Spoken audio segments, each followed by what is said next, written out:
ఏంది కదా కింద కూర్చున్నావు, పైన వచ్చి కూర్చుందిరా నా పక్కన. పర్లేదులే అన్న, నేను కిందే కూర్చుంటా. సరేలే అన్న,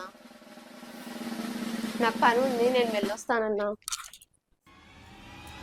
100 రూపీస్ నోటికి స్ప్రే చేశాను కదా, ఆ స్మెల్తో ఇప్పుడు వెతుకుతాను. ఇప్పుడు ఎలా తప్పించుకుంటుందో నేను చూస్తాను.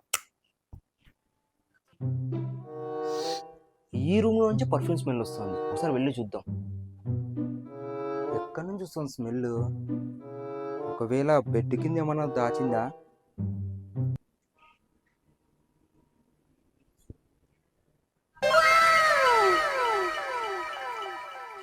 అయ్యి ఇన్నున్నాయా? అన్ని మనవే ఇంకా. 15 minutes later. నా డబ్బులన్నీ ఏమైపోయాయి? అన్న ఏమన్నా తీసుకున్నాడా? ఒకసారి అడుగుదాం. అన్న, నా డబ్బులు ఏమన్నా చూసావా నువ్వు? నీ డబ్బులు కూడా కనిపించట్లేదు కళ్యాణి. నాది 100 రూపీస్ ఉండాలి, అది కూడా కనపడట్లేదు. ఎవరు తీసుకున్నారో ఏంటో. అవునా, సరే అన్న.